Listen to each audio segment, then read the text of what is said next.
It is 2 days from our original visit, so we came on Thursday for our visit. It's 8 a.m. so we had to get up super early and drive because it's an hour away to get to our doctor. And Everly is currently sleeping. We did come in yesterday, but it was a whole fiasco that I didn't vlog because it was actually quite terrifying. And not because of Everly, so I'll update you guys on that at the end of this video. I'm not gonna like throw it in the middle and kind of tamper with what this video is actually about as far as like the whole asthma and trying to get everything under control. But we did come in yesterday because it was still getting worse.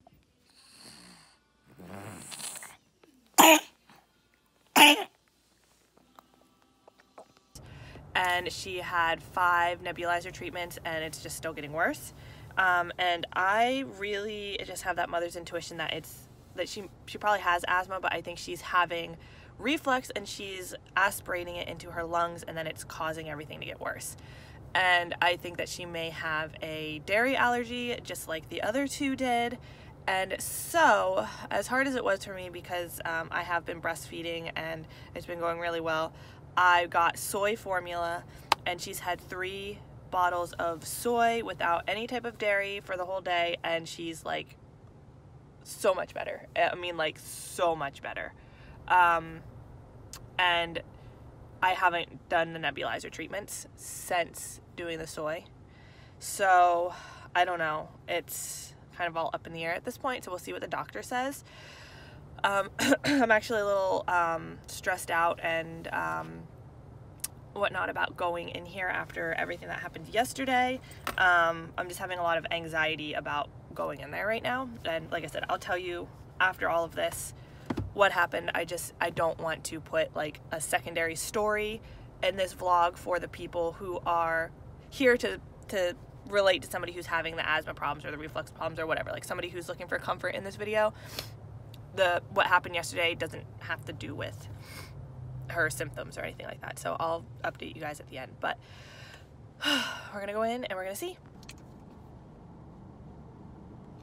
Okay, so we are back in the car. I didn't film anything in there because we were wearing face masks and stuff like that at certain points, and it was very quick because we're like the first patients in the morning to come through.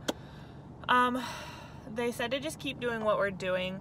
They were a little surprised about the formula. I mean, they didn't tell me to switch her to soy formula, so of course any doctor would be like, we didn't tell you to do that, why would you do that? But I mean, follow your doctor's advice. Don't do what I'm doing, and just go balls to the walls and do your own thing. But my other 2 had the same issue, and switching them to soy formula was a fix. So at this point I was like, mother's intuition, mother knows best. I mean, I don't want to go against my doctor, but the treatment that we've been doing hasn't helping, and then instantaneously when she starts doing what helped with my other kids, it literally just fixes everything. So I did bring it up. They said it could be a thing.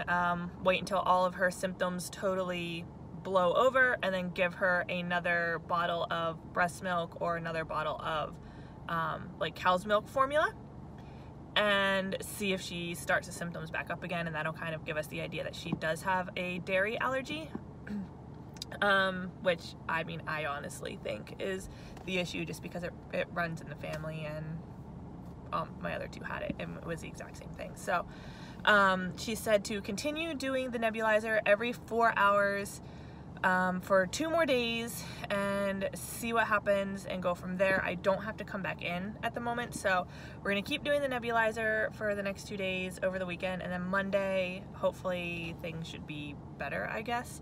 But I think the soy, like, honestly really helped, because they walked past and they're like, oh my gosh, she looks like a different baby. And I was like, yeah, she didn't look like a different baby until 6 p.m. last night when I gave her first soy bottle.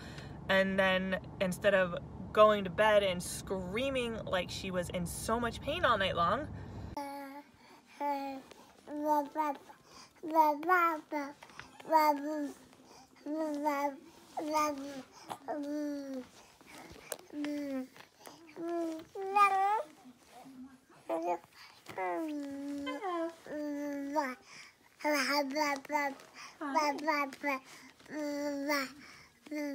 She took the soy bottle and laid down flat and was fine and didn't fight it. And like I could tell that she's in pain at night.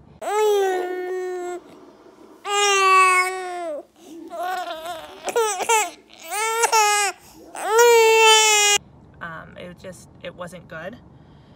So I definitely think that she was silently aspirating and that's causing this issue. They keep saying that it's some kind of viral issue and things like that, but it's like, I don't know. It's hard to tell. It's hard to tell. And like I said, make sure you're following your care provider and whatnot. I don't necessarily want to tell you to stray away from what they're saying, but in my case, I definitely think that she is having acid, she's aspirating it into her lungs, which is causing her to cough, causing her to have mucus, and everything's just happening. And so hopefully this fixes that. But anyway, we are going to go home and we're going to use the Nebby again when we get home and go from there.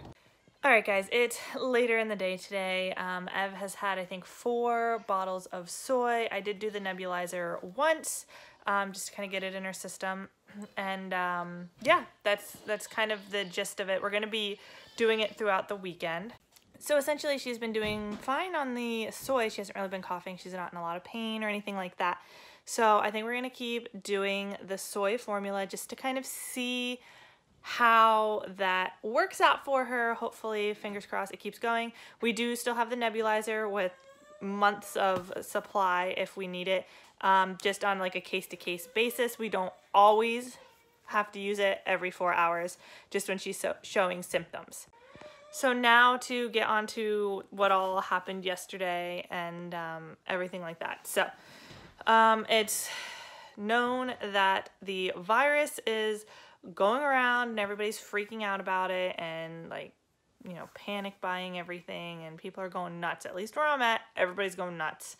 And now that things have kind of been released to the public, I can kind of talk about this. But when I was in the pediatrician's office with Everly yesterday, one of the doctors had said that they just found out that there was a mom and their kid or kids that came into the office earlier in the day and had since been tested positive for the virus.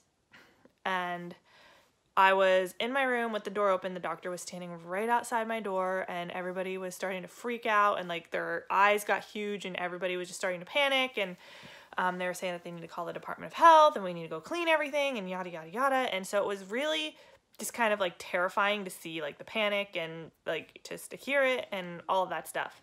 And it's not that I'm like at a big risk. I asked my doctor that I was seeing at the time. I was like, hey, I heard the doctor say this. I know you can't tell me anything about the person, all this stuff. Like, I just want to know, since I heard a doctor say it, like I obviously know that somebody was here that tested positive.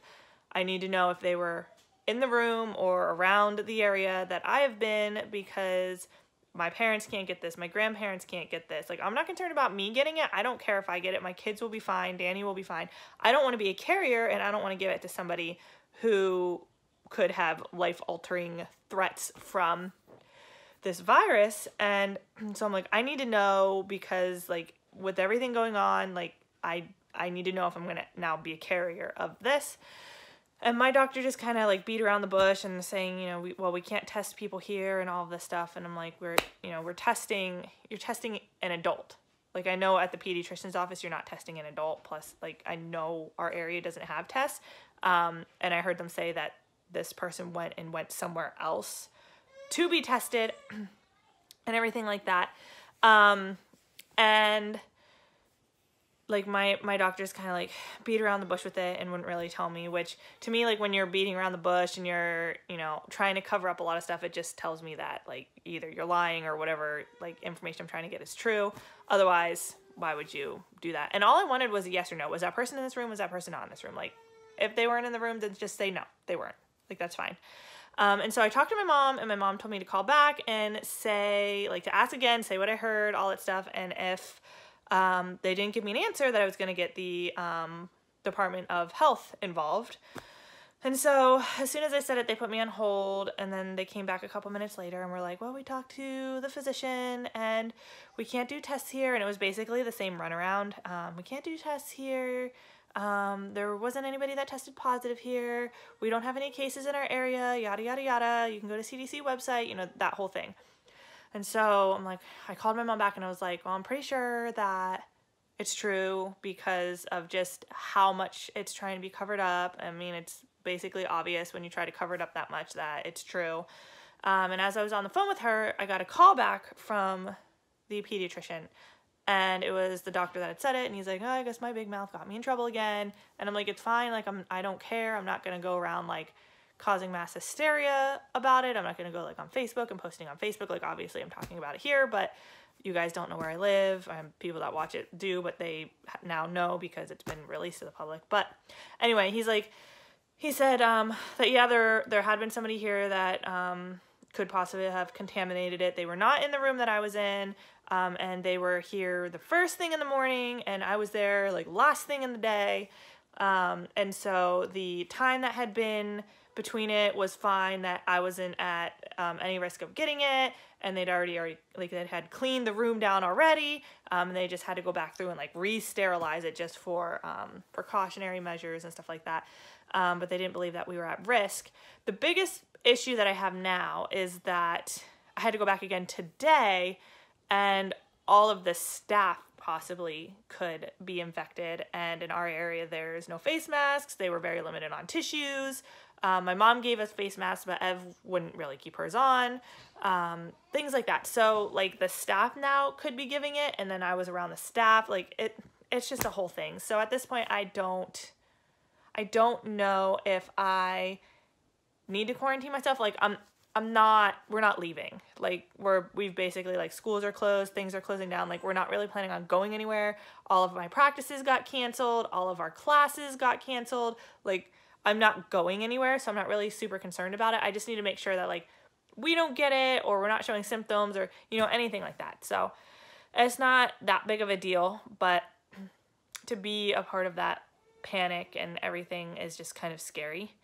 Like I said, I'm not concerned about it. I just needed to make sure that I wasn't going to be giving it to my parents, who I saw today, and like, you know, that kind of thing. So anyway, that is that, but that is besides the point of the initial like reason why I made this video. But that's why I didn't show anything yesterday with the doctor's appointment. When we went in for like an emergency visit yesterday, we weren't supposed to go in yesterday, so she was just really bad. So that is it. Please give this video a big thumbs up, hit the subscribe button, and I will see you guys in the next one. Bye!